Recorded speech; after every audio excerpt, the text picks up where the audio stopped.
What is up? What is good? Episode 332 of The Past is here. I am your host, BT. I was expecting to do this episode last week, but I was with friends, we were all hanging out, and everything was just on the basis of getting a little bit of R&R, a lot of assessing. As y'all know, I'm all about assessing, reflecting, building, betterment, and with no exception, that was what that weekend summarized. Still recovering on some other stuff internally, but it hasn't affected me or affected the flow to the point that I can't get what I need to get done. So I'm just not letting it represent or be a main component of what is. I'm just kind of handling the life and the process of where I'm at and just pushing forward in what I want to do. But I am back, and we're back to our sports. It's been nearly a month, I think, since when we last recorded. I believe we were in the finals of we were in the conference finals leading into the NBA finals. So I was thinking by the time we got back to do another show, we would be on finals conversation or finals talk. So I'll get to all that in a moment. And it should be a fun show, should be a chill show. I'm kind of going to do an improv of a pass the message, but we'll get to that in a moment. And as y'all know, without further ado, we'll do our usual angel number meaning or angel number reference. Before I do that, though, I do want to make sure that I give cred where it's due. I did finally, I would say a couple of days ago, I was able to get the episode uploaded for episode 331 because I was working on quite a bit at that time. And thankfully, I got that knocked out and put that, I guess you could call it, get that monkey off my back. So I felt pretty good about getting that accomplished. But I appreciate Amanda coming on the show for a lot of content, a lot of energy. And I extend the invite to her, and I'm extending the invite to any of my other guests who have been on the show. Please don't be a one-time guest. Come back. I appreciate the return backs of guests on the show, especially if the dialogue is a more open dialogue or a more leading dialogue to whatever you feel you want to talk about. I'm not very limited on space to discuss things, but I just want to make sure I put it out there. We're a few episodes in, and as I've shared or did talk about before, we're in our recovery space with the podcast. Slowly getting the audios and the photos back from those. But with all of that being said, as I mentioned earlier, this is episode 332. So we will do our angel number, and hopefully or possibly this one could be relatable to someone. And I have another topic that I need to share, so I'm going to be doubling up and doing that as we talk. Angel number 332 meaning be more ambitious. We go on with our lives oblivious of the hidden and unseen activities that influence the steps we take, the actions and direction that our lives take. While taking on the street, you want to take a turn and go to the next street, but a small voice tells you not to go to that street. A few minutes later, you meet someone you've been looking for, but you had lost contact with them. Do you consider that luck? That is your guardian angel who made it possible. This is the message from angel number 332. Your angel number 332 is reminding you to have a positive outlook towards your dreams and aspirations, and it is the only way you will be able to achieve more. The spiritual meaning for 332, it would be excellent to ignite the fire in your gut, to find natural tips to be more ambitious. Try to make alive the desire to succeed or achieve more extraordinary dreams and goals. Indeed, success lies in your hands, and you can get all you want if you are determined.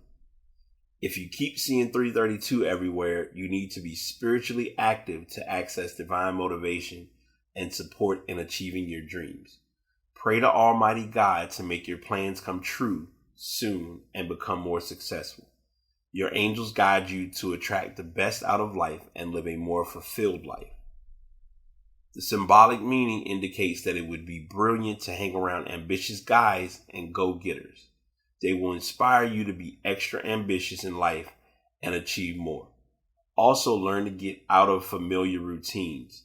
Dare and take some risks to succeed. The 332 angel number tells you to have an open mind and give yourself a chance to explore new options and better your experience and progress. Keep your eyes on the ultimate goals to ensure you remain on the right track all the time. Moreover, keep rewarding yourself after every milestone and stay motivated and more robust. A few things that you should know about 332. More motivations and things you should know are in angel numbers 3, 2, 33, and 32 meanings. The first message from angel number 332 is about your aspirations and expectations from life. Whatever you are engaging in should be primarily towards achieving the goals you have set out for yourself. You can only achieve these goals by loving what you do. There are days when you will lack the strength and zeal to work on your dreams. But angel number 3 says that the appreciation and love of your journey and knowing where it is that you want to be is what will make you keep pushing on. The attribute for this amazing angel number 33 is imparting knowledge. Sharing what you already have in terms of skills and experience in different aspects of life can better their lives. That is the first attribute of the first number 33 in this angel number. The next attribute is patience. How long can you hold on to something before seeing the results? You should not be a person of quick fixes. Instead, lay out the right foundation, because whatever you are working on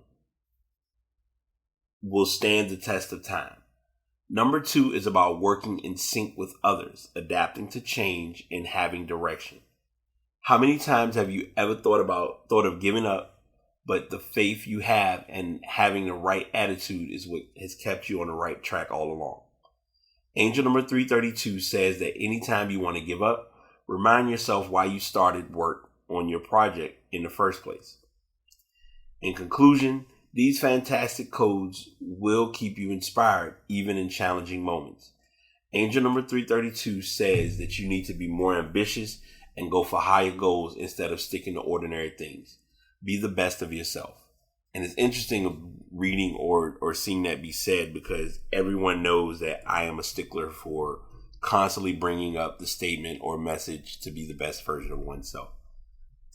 So to have it in this format or have it shared in this capacity just brings it to full circle. We're all working to be ambitious, and we're working to strive for a higher or more productive ambition, but we find ourselves unintentionally battling it without knowing that you sometimes don't need to battle something that's not worth battling when you're going to get through it. You just have to take that time and know that you're going to have those battles, or there's times where it all just isn't going to quote unquote come together. Some things have to come together in its own time, and you have to allow time to do what time does. Time, we always hear the term time heals all wounds, but it's not even just time healing wounds. It's life healing wounds for us, and us being in the space to know that we need to allow time to do its job.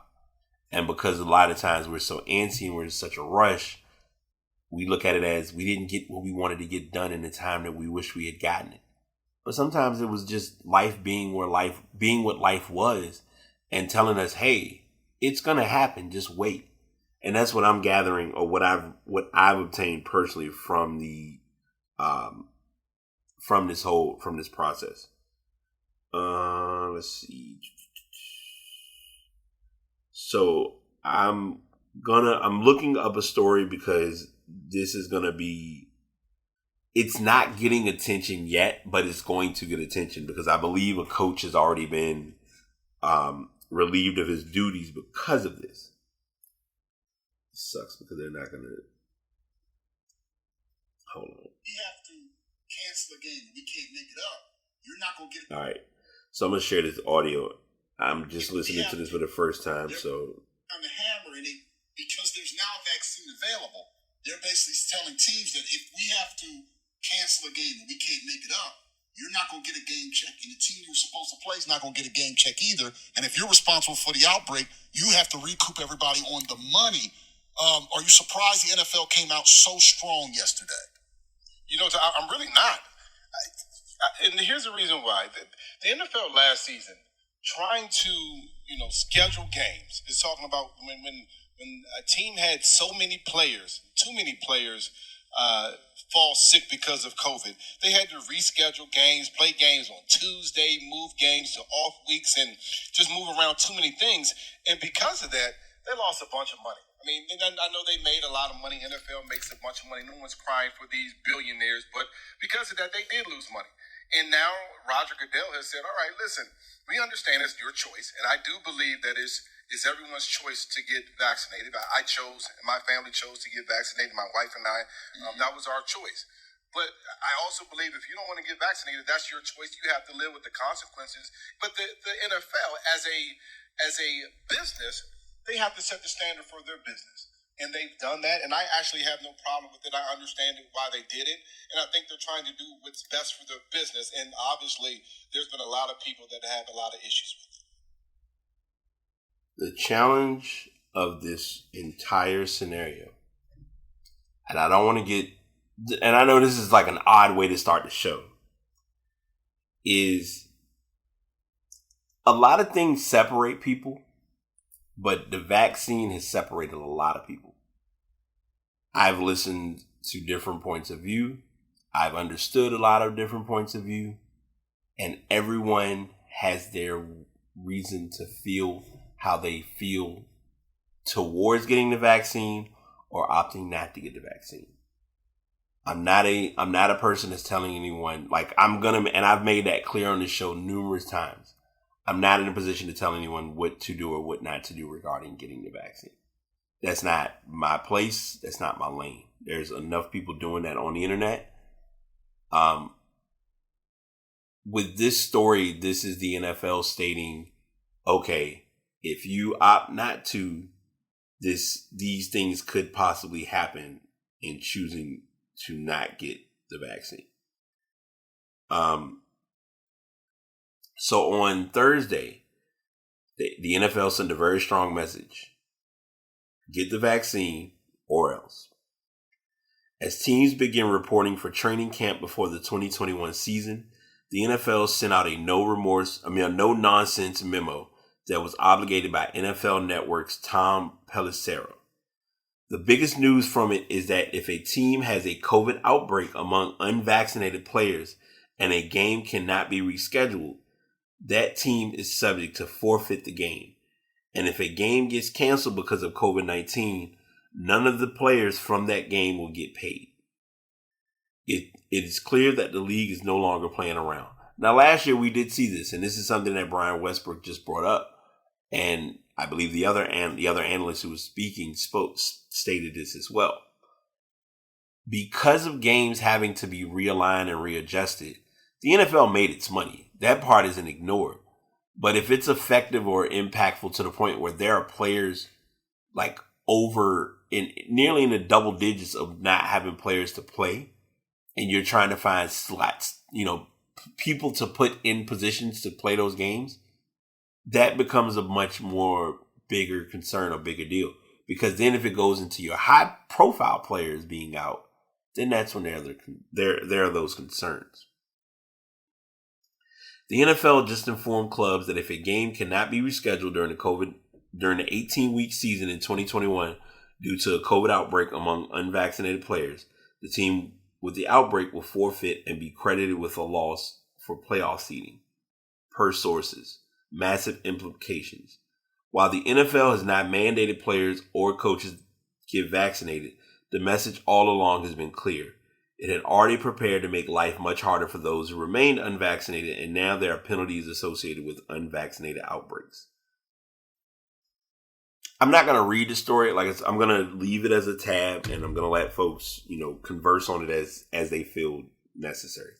And I've gone on. I believe I've gone on record saying this, and if I haven't, then I'll say it now. And this is not going to go into the NFL's bag. This is going to just be an open dialogue. of saying this. I fully understand why a lot of people who are black are going to opt or not see a benefit in getting the vaccine. A lot of people do not trust, a lot of black people don't trust the government. A lot of people in general don't trust the government. And I understand that. I come back to my same scenario or my same stance. Everything's going to come down to circumstances and or options. And folks are going to find workarounds and folks are going to do what they're going to do. So I don't have a push or pull towards anyone doing or not doing anything. I know what I did, and I don't know if I probably shared this on air. I'm not sure if I did or didn't, but whatever. I had COVID. Like, I don't wish it on my worst enemy. It happened. Was not the biggest fan of it then. Still not the biggest fan of it now. It was an eye-opener beyond belief. That was probably the longest, I guess you could say about 14 days. It was a long period of time that I was, as far as me being out of work, and having to quarantine. I don't have the answers to it. I don't think it was the most joyous thing to deal with. I did, go through my spells of, feeling a little sick here and there, even when I was home. But after that 10-day point had ended and I went back and got tested again and my test came back negative, that was a sigh of relief. If it wasn't for experiencing that, I wouldn't have done a lot of networking that I did. I wouldn't have realized the ability to utilize my voice more. I didn't, obviously, for just me being me, I didn't do a lot of podcasts and I didn't really create content like talking about it at that time. Because I think I was more in a position of just dealing with the fact that I had went through it. This isn't about me, obviously. And like I said, anyone who has their thoughts, if this is okay, I'm not listening to your show anymore because of this, I respect that. I understand it. I won't give you any grief about that. What I can say is the NFL is trying to push the needle or push the record, push the ideology very strongly. And to reiterate what was already said, I understand completely players opting or wanting to say, hey, I'm cool. No, I'm not doing it.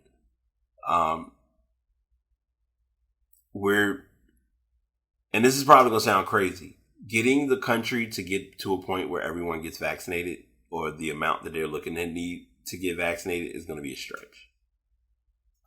And that's really my only way that I can kind of respond and give any thoughts on it.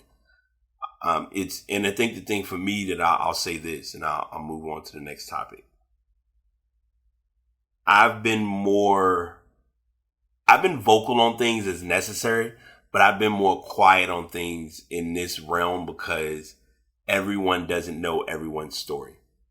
And I think even for me personally, I'm letting a layer down. And I don't know if y'all do remember these shows or not, but there was a point when I was recording and, I had my parents would be in the background for random conversations. My parents aren't young.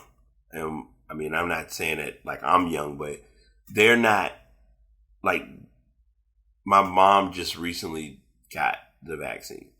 So I'm looking at it from their point of view. Like I want them to be here longer. So even with me doing what I did, it was considered those factors because I was or do see them on a frequent basis.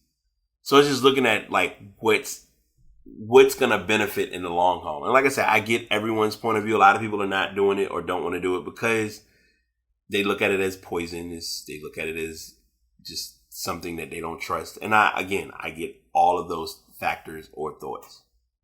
But I'll say this, and I've said this before on the show, and I'll stick behind saying it. Those who are vaccinated should not give people who choose not to get the vaccine a hard time. And those who do not or are not looking to get the vaccine anytime soon should not give people who have already been vaccinated a hard time. And that's just where I'm at. And if that's me being passive aggressive or not really standing on the side about the whole thing, then I'll take it because that's literally how I look at the whole thought process of this conversation since it's occurred. I'm going to do something real quick and we'll get back into our next topic. All right, back at it. Gonna keep rolling. Getting comfortable with my setup because I've changed things around a little bit. And it's just a process. So our next topic up and our discussion, which ties into the title, the unpack will make sense when we get to it, but we have a old/new champion. No one expected the Bucks to be in the finals, but the Bucks were one of the better teams in the NBA this year. Middleton was at full health. Giannis, even with the injury he had, was at full health. Drew Holiday, and I'm on record saying this. I've said this in a group, or I brought this up as a conversation because it's something that really needed to be addressed. Eric Bledsoe at point guard for Milwaukee would not have been the same as Drew Holiday at point guard. Jeff Teague got a championship, y'all. Like, I need y'all to really understand the dynamics of this championship run. Like, everyone on the Bucks roster, this is their first championship. PJ, and it's tough because when posts were going up, they pointed out PJ Tucker, and they were looking at it as everybody that PJ Tucker has or had played with doesn't have a ring. He was able to knock out Trevor Ariza, which I was able to go back and let people know, like, Ariza got a championship, y'all. Like, he won one with LA. Clint Capella, James Harden, Chris Paul, all teammates that he played with in Houston or with other teams, and he was able to get one before them.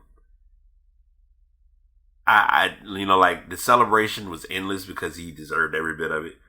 Chris Middleton, a lot of people, and this conversation came up, and I don't have any knock against it in saying that Chris Middleton should have gotten a little more credit as possibly being the MVP for the finals, but we got to look at it for what it was. Giannis showed up, and, like, literally him getting the 50 piece, scoring 50 points in that game was monumental solely because of the fact that they then went on, like, he went on to make, like, jokes and going to, like, different Chick-fil-A's and ordering 50 chicken nuggets as a gesture of, hey, I've earned my worth, and I'm wanting folks to know that this isn't just me playing the game just to play it.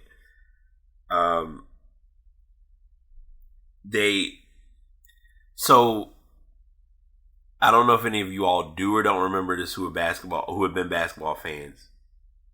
Kobe was putting different tweets to different athletes and telling them things that they should work on and or do to get to the next level. And, rest his soul, Kobe's no longer here.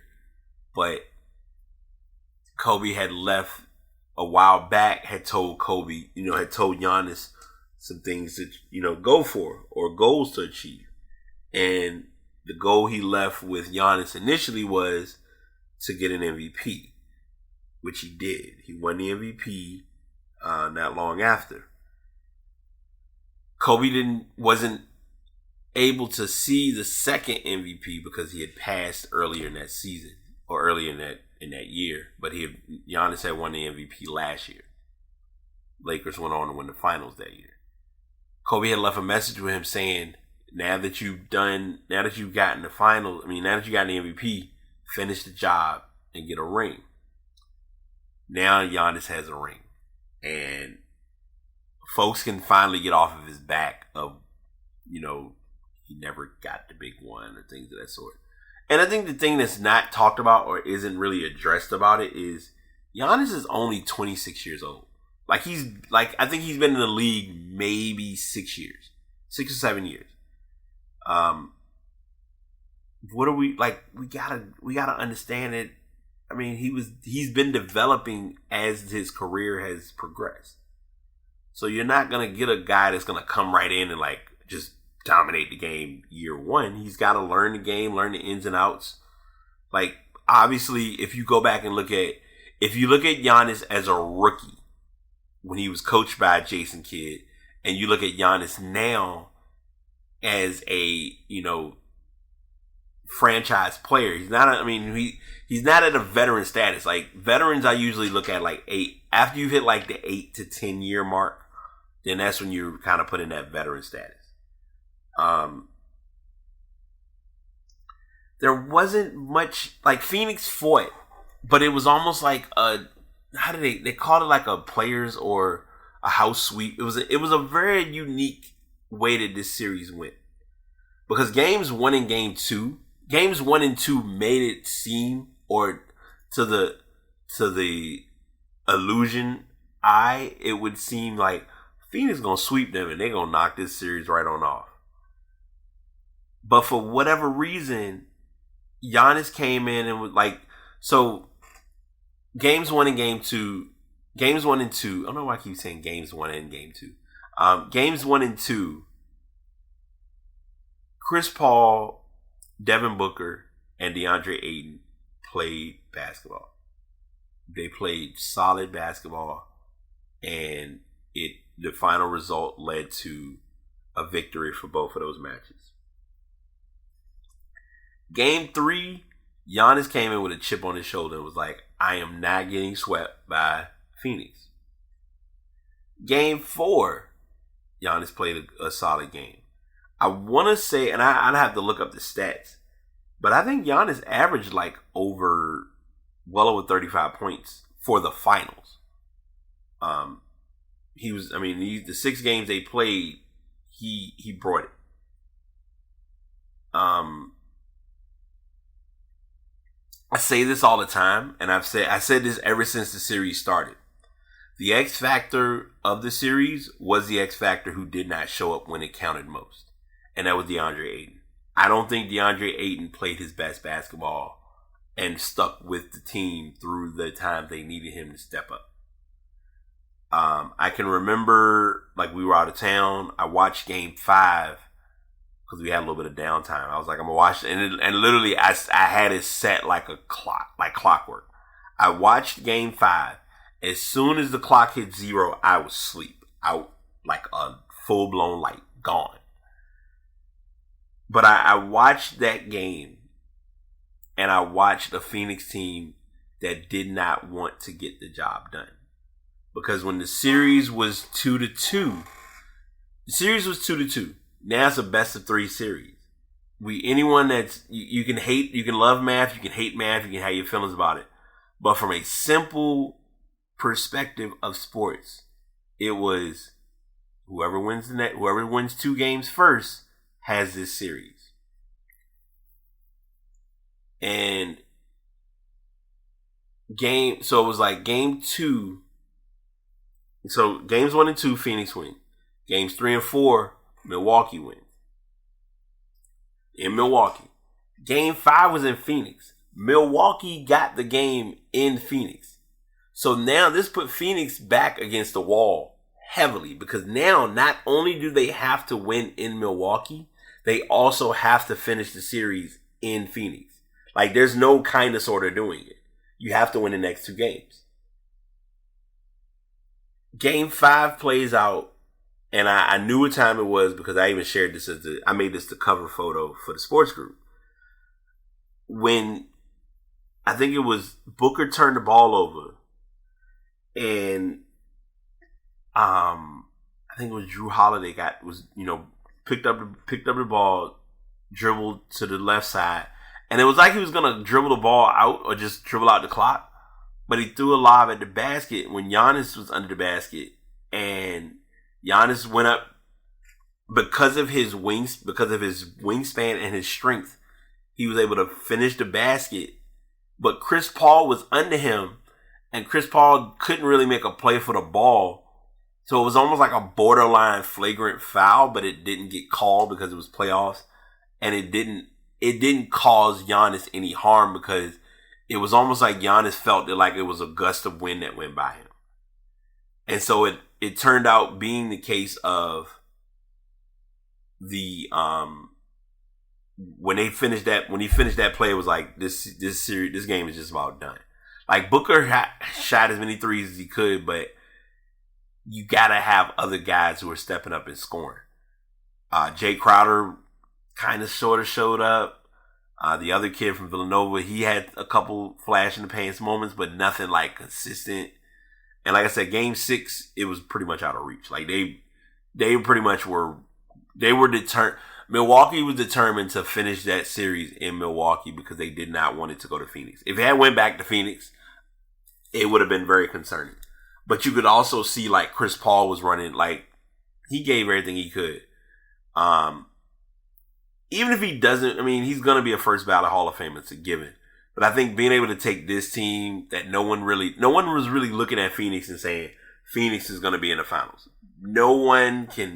You can argue it. You can give any thoughts, perspective, ideas that you may or may not think were going on. But no one had Phoenix in the finals at all. So I'm hoping they come back. I don't know if, like I said, if Chris Paul comes back next season, cool. I give him like another year or two. Because we're at that point of the NBA, because I've already shared this on the cast. I'll share it again. There are a lot of stars that are up there in years. Like you have guys that have got at least like 13 to 15 years in the league. So Father Time is just waiting. Like LeBron is coming up on year 19. He'll be, because he came in the league at 18. He's like 37, 38. It's time. Like these guys have given what they can on the court. Now it's time to figure out what their next move is. Steph has a few years left. Durant. There are quite a few names that in the next 5 years we won't be talking about. And that's going to be very hard to accept. But, in the meantime, in between time, we're here, we're now. Milwaukee has won the championship.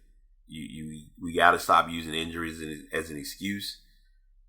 The better team came out and busted their ass. Bottom line, that's just what it is. I have an article that breaks down this series. I'm not going to really go too deep into it, but the lighter version of it, Milwaukee won the championship. Maria Taylor and Rachel Nichols were very huge conversation pieces during this finals. I guess that worked out perfect for me to talk about the football part and then get into this. Quote unquote, a call got leaked.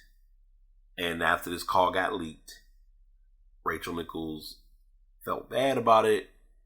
It didn't look good. She did like an apology breakdown. They decided not to have Rachel Nichols do the NBA Finals casting. They had Maria Taylor do it instead, and I forget the other young lady's name, but they had her as a sideline reporter. I believe they might mention the name in this article. But the mild version of it is Maria Taylor left once the finals ended. Maria Taylor left ESPN and is now working for NBC. And she's already been welcomed in. They had her on the Olympics. She was doing casting for the Olympics with Mike Tirico was talking with her. So that was good. It was just, it's progress. Like it's showing that we have this opportunity. Maria Taylor, sports reporter who recently left ESPN after failing to reach a contract extension, is joining NBC Sports. Taylor's first assignment will be covering the Olympics. She was welcomed on air during the Olympic coverage. She left ESPN this week after her contract expired, and after she and the network were unable to reach an agreement on an extension. She will have host roles in coverage of the Olympics and the NFL, including becoming a host and contributor for Football Night in America and Super Bowls. She left ESPN weeks after the New York Times reported that colleague Rachel Nichols, in a recorded phone call, suggested that Taylor was picked to host last year's NBA Finals because the network was under pressure to address its crappy long-time record on diversity. Taylor is black and Nichols is white. Nichols apologized to Taylor. The comments were made last year in a leaked phone call, and the newspaper published excerpts. NBC Sports chairman Pete Bevacqua said in a statement that Taylor has excelled in a wide range of roles and marquee events and will be a powerful addition to our team. We are always looking to improve, and Maria is going to make us better. We are excited for her to join us right away in Tokyo. Taylor, in a statement distributed by NBC Sports, said she was incredibly excited. Literally hosting the Olympics, Football Night in America, and the Super Bowl is what I dreamed of when I started in television. And this would not be possible without standing on the shoulders of all those who came before me and made this path possible. And I plan to pay it forward. Huge props to her for that bump, and hopefully she goes and knocks it out the park and does an amazing job. Gonna jump over to stuff. I'm gonna be clear with something before I go too far into these topics. I had to realign/recalibrate myself back into the podcasting prep bit because I haven't done it in so long. So I'm normally coming in with like 30 different topics, but this week it was readjusting and also coming back from going to BlurredCon. Which, by the way, if you're big on cosplay and you also want to really meet with other nerds who are black, BlurredCon is the spot. I'm likely gonna attend next year because I think next year I will get a bigger experience from it. I think this year I was mainly kind of just taking it all in. It was my first year. Being a rookie, checking it out, I was, unsure of where it was going to go or what to expect. But it didn't turn out that bad, at least how I gathered it. So that's what I took from BlurredCon as a whole. We're going to go into stuff now, and the first topic I have is we have a new member in the gaming community. And their name is Netflix. Netflix has maintained a wide subscriber edge in an increasingly crowded streaming playground that includes rivals Walt Disney, Apple, AT&T, Comcast, and Amazon. After reporting their worst quarter yet for new subscribers on Tuesday, the streaming giant revealed rebound won't be as fast as Wall Street expected, as executives expect the undergoing quarter to have fewer additions than Wall Street saw coming.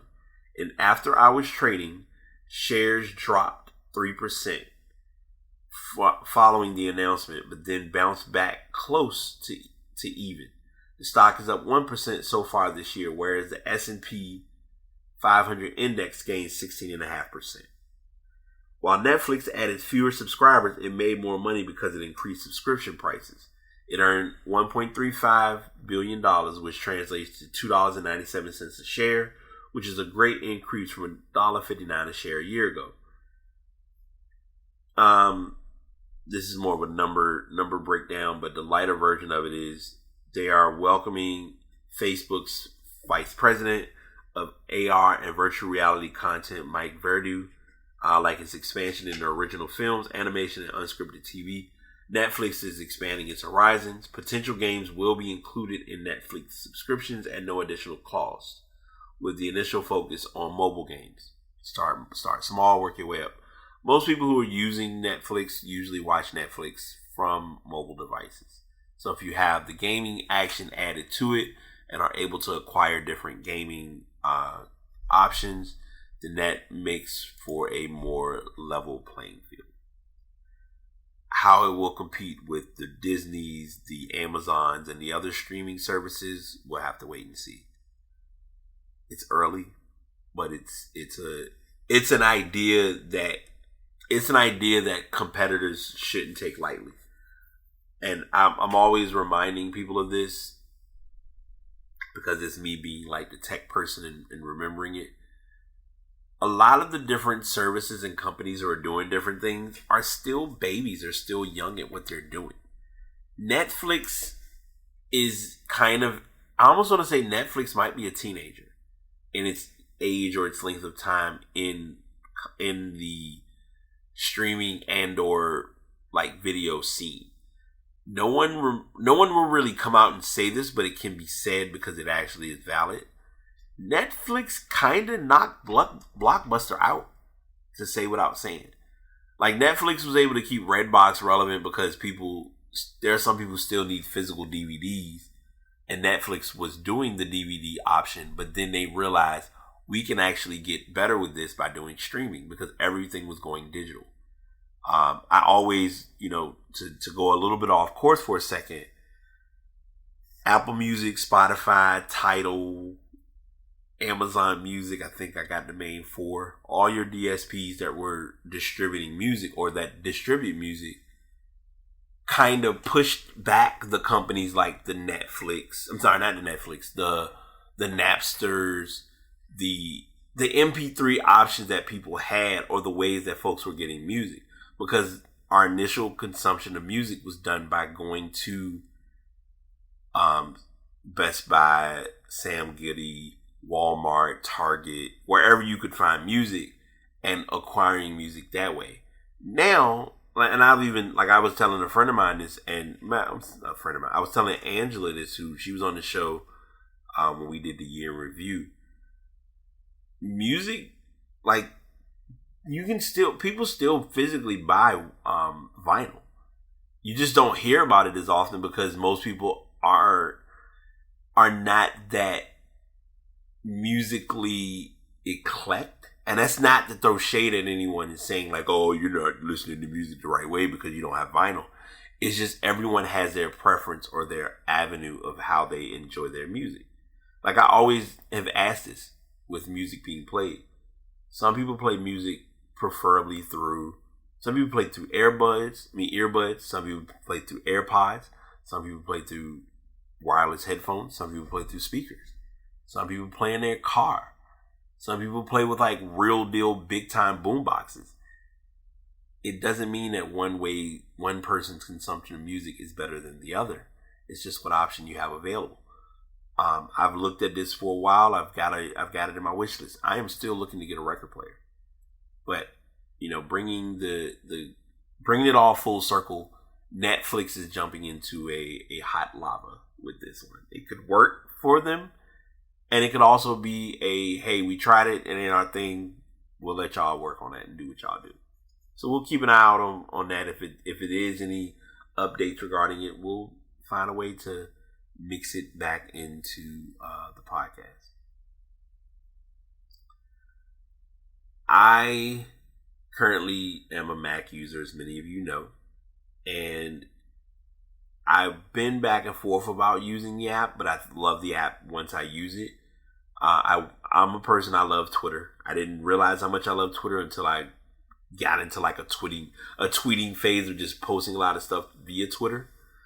And then I turned around and opted into getting or downloading TweetDeck. Well, TweetDeck is going to be getting a bit of a new look, possibly. They're kind of going to be going away from the columns, and it'll make things a little bit more concise or a different format. Kayvon Beikpour said in a March interview with The Verge that Twitter does know TweetDeck still exists and the company is working on an overhaul from the ground up. Today, Twitter posted a single image of the reworked app, explaining that it represents a preview going into testing with a few randomly selected people from the US, Canada, and from the US, Canada, and Australia. If you can't wait to see it for yourself, Jane Manchun Wong explains how you can opt into the test right now with a simple browser tweet.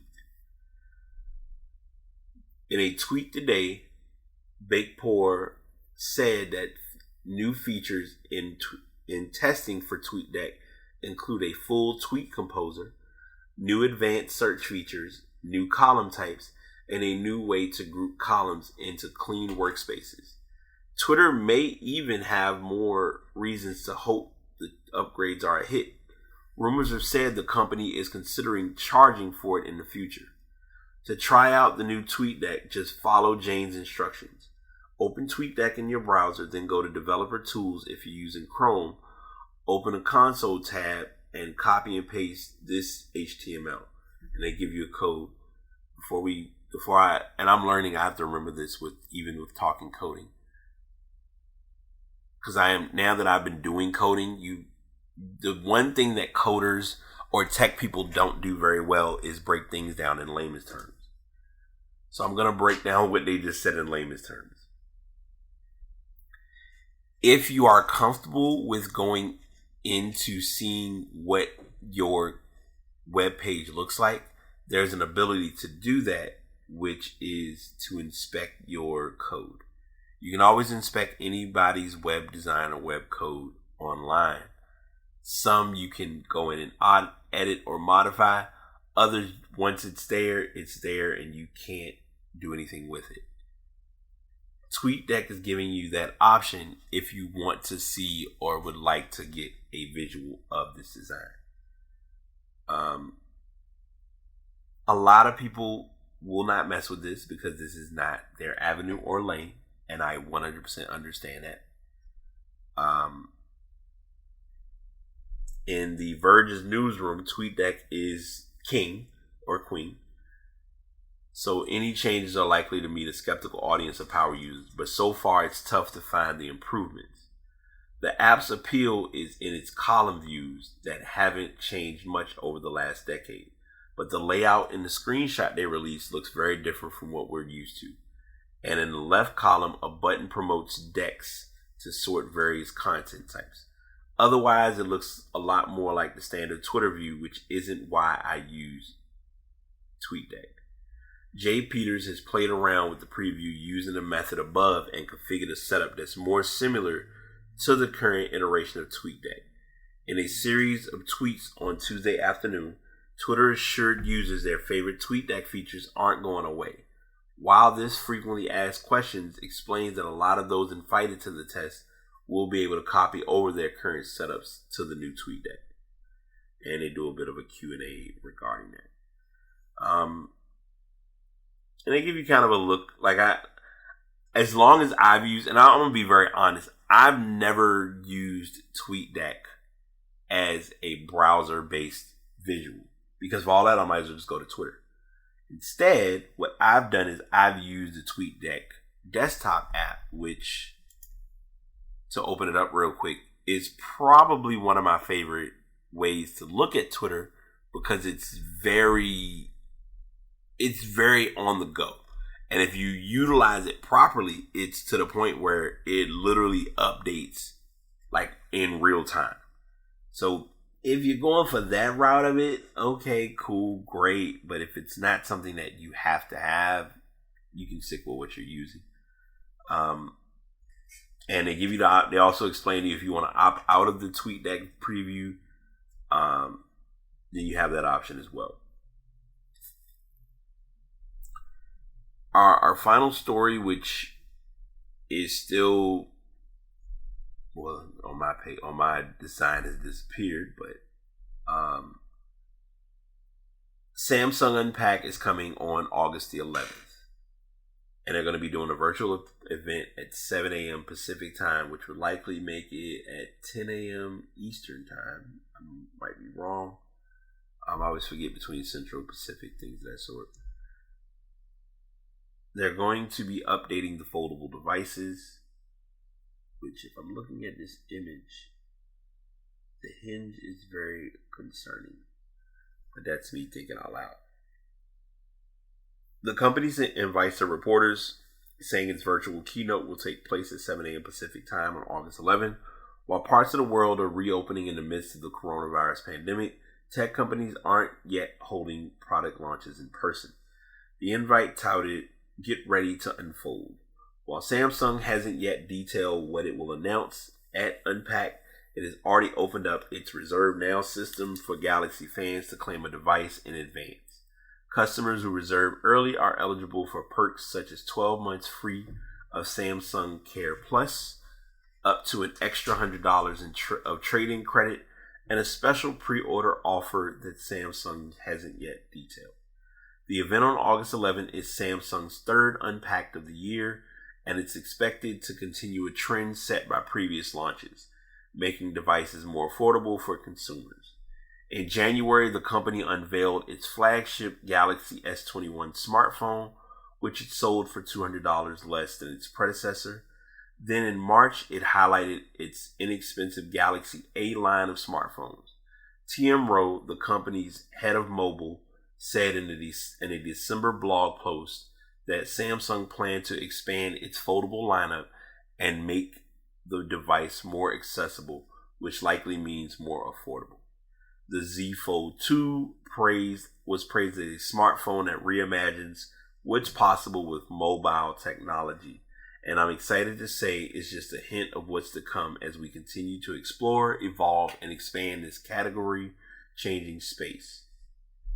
The bigger push for Samsung with making devices more affordable reflects the reality we're all living in. Phone designs aren't changing much from year to year, and consumers are holding on to devices for longer, about 3 years in the US versus 2 in the past. At the same time, the COVID-19 pandemic has hurt millions of people financially, while high-end specs and cutting-edge features are nice for attention and buzz. People still care about what they're spending on phones, especially right now, because everyone doesn't have the money to just run out and buy a phone just because. Like, I'm not gonna lie to you. Like, I had my XS Max for about 3 years, and I love the phone. I will always say that was one of my favorite phones that I owned. When the new year started and the opportunity arose and I saw it, I went ahead and got the 12 Plus or the 12 Pro. I don't think I'm going, like, using the phone for as long as I have. There's nothing that's compelling me to say, man, when that 13 drop, the 13 could drop, the 14 could drop. I'll be like, great. Y'all let me know how it is. I'm just not in the space to run out for phones anymore. And the same is applying with Samsung. And the other part of it too, and they even mentioned it, Samsung typically uses its August Unpack event to show off its newest Galaxy Note devices. The Note line, which kicked off the craze for big screen phones, used to showcase Samsung's latest and greatest technology. But that title note now goes to the company's foldable lineup. The devices, which first hit the market in 2009 with the $1,980 Galaxy Fold, incorporate bendable displays that let them expand into tablets or fold smaller to protect the inner screen. While Samsung likely won't introduce a new Note this year, company has said the line isn't dead. I'm gonna say this: these devices are way too expensive, and a lot of us, like, there's a reason why most companies are put in a position to say, hey, if you want to just lease it, and then when you think you're looking at getting another phone, you can swap and do whatever you think might be in your best interest. Folks are taking that option because it's just not worth it. Some of the cost that is being put behind getting a phone. So Samsung does have their new Unpacked event coming. We would likely be doing a recording talking about it in 3 weeks, because next week will be the 31st, then the following week you're looking at the 7th, and then the 14th. So by the 14th, we will have the Samsung Unpacked event will have happened, and we can talk about what has occurred from that. This sucks. This is a short show. Boo. Fire the podcaster. Nah, I'm going to this one was a little quick because I'm getting my feet wet again with doing sports and stuff again. Like I did it on 3:30, but to consistently get back into a groove with the content and the conversation will take time. But I'm trying to think what I have as a message to pass to you all today. My message that I'm going to pass along today is to be aware. And that's a very broad statement, but I'm going to explain what I mean by that. A lot of us go through life and we just go. We do things and we don't really take time to really be aware or understanding of what we are doing or have been doing. because we look at what we should be doing or where we should be instead of realizing where we are. Being aware of that consists of you really stepping back and saying, let me look at how far I've come. I have someone who's been uplifting me, and I've been uplifting them, and we have been able to help each other in knowing like the better version of us is there and it's coming. I've done my weekly TikTok videos explaining this, and if you're not following, you know what? This is going to be a unique point because I've been using my TikTok page as a personal page and just doing inspiration, but it's actually for my podcast. So if you are not doing so already, please follow the Past BT Pod on TikTok. I will make sure to put a link in the show notes to check it out, because that is going to be where you will get a lot of my content or a lot of thoughts that might come up as conversations on the podcast, or just me rambling or ranting like I'm doing right now.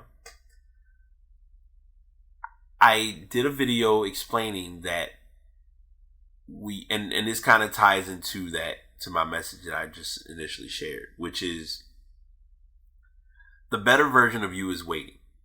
You have to take that risk in meeting him or her wherever he or she is. We don't want to get to that point, because when we get to it, it's like, oh shoot, I don't think I'm ready for it. But the reality is, you are equipped to be in a position to get to that person. You just have to work through your personal obstacles and boundaries and adversities to accept that I am there and I can get to it. I just have to know my worth and my value and not let anyone else question or demoralize who I am and what I bring to the table. Explicit content. We are all some fucking amazing people, and we the shit. And we know we are the best. We are the bomb. A lot of people, the term you normally hear, we the bomb.com. But a lot of people have a lot of capabilities and a lot of skill sets and or gifts that they have. It just never comes to the forefront. And it's going to be tough getting it to the forefront if you're not allowing yourself to get it to the forefront. So that's the message that I'm going to share with y'all today. That better version of you is waiting. Don't keep him or her in hibernation because of your what ifs, maybes, could be, should be's, fear of the unknowns, fear of missing out, all of that shit. So that is all I have for today's episode. I hope everyone has an amazing week. Content will be on strong. I will be getting some Olympic information as I can, because I do think we need to. If we did the Olympics on the podcast, it's been a minute. But I want to get more in tune with the flow of those type of conversations. And I also want to give the podcast more effort, because I haven't, and I don't like that. So I always say that, but I really am genuinely not a fan of it. So that is all I have. Hope everyone remains positive and stays in true form of working on themselves. And until next time, this is the Past signing out. Y'all take it easy.